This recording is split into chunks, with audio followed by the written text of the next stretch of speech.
अच्छा दोस्तों, हम अडोब इलस्ट्रेटर का मेन इंटरफेस तो समझ चुके हैं और हम ये भी लर्न कर चुके हैं कि हमें न्यू डॉक्यूमेंट की सेटिंग्स किस तरह से अडोब इलस्ट्रेटर में चूज़ करनी होती है किसी भी मीडियम में काम करने के लिए।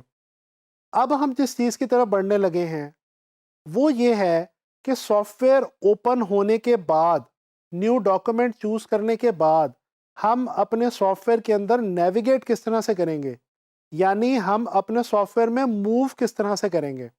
तो चलें आए, चलते हैं एडोब इलस्ट्रेटर की तरफ। अच्छा, ये तो चलें दोस्तों, एडोब इलस्ट्रेटर स्टार्ट करते हैं, ओपन करते हैं इलस्ट्रेटर को और नेविगेशन सीखने की कोशिश करते हैं एडोब इलस्ट्रेटर में। ले जी, हमारा एडोब इलस्ट्रेटर ओपन हो चुका है, हम न्यू डॉक्यूमेंट लेते हैं। अच्छा, अब मैं वैसे ही प्रिंट मीडियम का एक स्टैंडर्ड डॉक्यूमेंट जो है वो A4 साइज़ का चूज़ कर लेता हूँ और ये स्टैंडर्ड सेटिंग्स मैंने जो है वो डॉक्यूमेंट की सेट कर रखी हैं ऑलरेडी, ताकि मैं आप लोगों को आगे समझा सकूं। क्रिएट पे हमने क्लिक किया और ये अब हमारे पास इलस्ट्रेटर जो है वो ओपन हो चुका है। अच्छा दोस्तों, ये अडोब इलस्ट्रेटर का इंटरफेस तो मैं आपको पहले भी समझा चुका हूँ। अब इस वक्त जो हमने चीज़ यहाँ पे सीखनी है वो ये है कि हमने इस सॉफ्टवेयर के बीच में मूव किस तरह से करना है। देखें, किसी भी सॉफ्टवेयर में काम करने के लिए टूल्स वगैरह को सीखने से पहले ये चीज़ ज़रूरी है कि आप ये समझ लें कि आप उस सॉफ्टवेयर में रोम अराउंड किस तरह से करेंगे, यानी आप उसके अंदर मूवमेंट आपकी जो है वो किस तरह से होगी।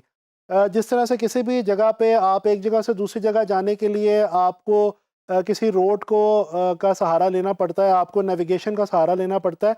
इसी तरह से कुछ ऐसे टूल्स हैं जो हमें यहाँ पे इलस्ट्रेटर के अंदर हेल्प आउट करेंगे जी, नेविगेट करने के लिए। तो चलें, मैं आपको वो 2-3 टूल्स ज़रा जल्दी से बताता हूँ और ताकि आप लोग फिर इलस्ट्रेटर में नेविगेट करना सीख जाएँ। आपके कीबोर्ड के ऊपर दोस्तों जैसे ही आप स्पेस बार को क्लिक करेंगे तो ये आपके स्क्रीन के ऊपर आपको हाथ का एक निशान बना हुआ नज़र आएगा, जैसा कि आप इस वक्त स्क्रीन के ऊपर देख सकते हैं। दोस्तों, इसको हम कहते हैं हैंड टूल। ये हैंड टूल किस लिए काम आता है? दोस्तों, ये अपने इस आर्ट बोर्ड को मूव करने के लिए आप इस्तेमाल कर सकते हैं। ये आप देख सकते हैं, मैं इस वक्त स्क्रीन के ऊपर इस आर्ट बोर्ड को बड़े ही आराम से फ्री हैंड तरीके से मूव कर रहा हूँ। तो ये बेसिकली है जी हमारा हैंड टूल, जो कि बहुत ज़्यादा ज़रूरी है। और ये जो नेविगेशन के जो 2-3 टूल्स मैं आपको भी बता रहा हूँ, ये आप लोग बहुत रैंडमली कोई भी टूल इस्तेमाल करते हुए, कोई भी इलस्ट्रेशन बनाते हुए, कोई भी डिज़ाइन बनाते हुए आप इस्तेमाल करते रहेंगे। अच्छा, इसके बाद दूसरा एक टूल मैं आपको यहाँ पे बताता चलूँ, बड़ा ही इंटरेस्टिंग और बहुत ही इंपॉर्टेंट टूल है, वो है जी ज़ूम टूल। इसकी जो शॉर्ट की है ये है जी Z। जैसे ही आप Z प्रेस करते हैं कीबोर्ड के ऊपर, तो ये आपके सामने जो है एक, जिस तरह से मैग्नीफाइंग ग्लास होता है उस तरह का एक छोटा सा एक आइकॉन बना हुआ आ गया है। और अगर आप गौर करें तो इसके अंदर प्लस का साइन है। दोस्तों, ये Z प्रेस करने के बाद आप जैसे ही क्लिक करेंगे तो ये आप देख सकते हैं कि आपका जो पेज है वो जूम इन होना शुरू हो जाएगा। अच्छा, अगर इसी टूल के अंदर रहते हुए आप ऑल्ट की जो है वो कीबोर्ड के ऊपर प्रेस करेंगे, उसके बाद जब आप माउस के साथ क्लिक करेंगे तो ये देखें, आप देख सकते हैं कि आपका जो पेज है वो जूम आउट होना शुरू हो गया। आपका जो आर्ट बोर्ड है वो जूम आउट हो रहा है। तो ये प्लस के साइन के साथ आप जूम इन करेंगे और ऑल्ट को होल्ड करके आप अगर रखेंगे तो ये आपका जूम आउट हो जाएगा। और इस तरह से आप हैंड टूल के साथ इसको वापस कहीं पे भी लेके आ सकते हैं।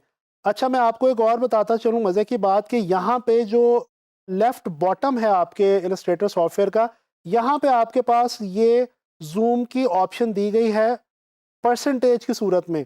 यहाँ पे आप अगर देखें, मिसाल के तौर पे ये 200% पे अगर क्लिक करें तो ये देखें आपका जो पेज है वो 200% ज़ूम हो चुका है।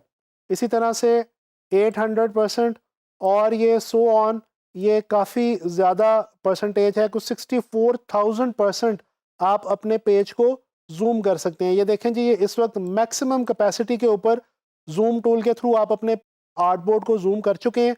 और अगर आप गौर करें तो स्क्रीन के ऊपर आप देख सकते हैं कि आपका जो ज़ूम टूल है उसके अंदर से कोई साइन इस वक्त मौजूद नहीं है, उसके अंदर से तमाम साइन ख़त्म हो गए हैं और वो ब्लैंक हो गया।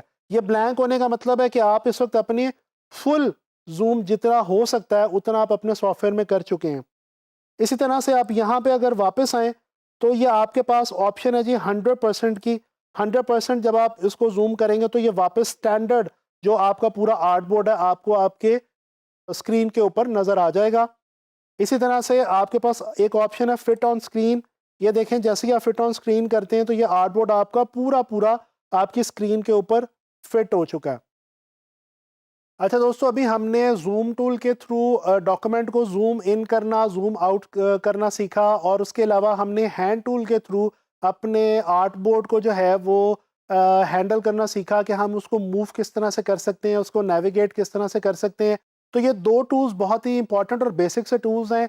इनको आपने अपने जहन में रखना है, इनकी शॉर्ट कीज भी याद कर लीजिए, और इनको आप गाहे बगाहे जैसे जैसे आप डिज़ाइंस बनाते जाएंगे और आगे मेरे साथ प्रैक्टिस इंशाल्लाह करते जाएंगे, तो इन टूल्स को हम बेसिक टूल्स के तौर पे साथ साथ जो है वो इस्तेमाल करते चले जाएंगे।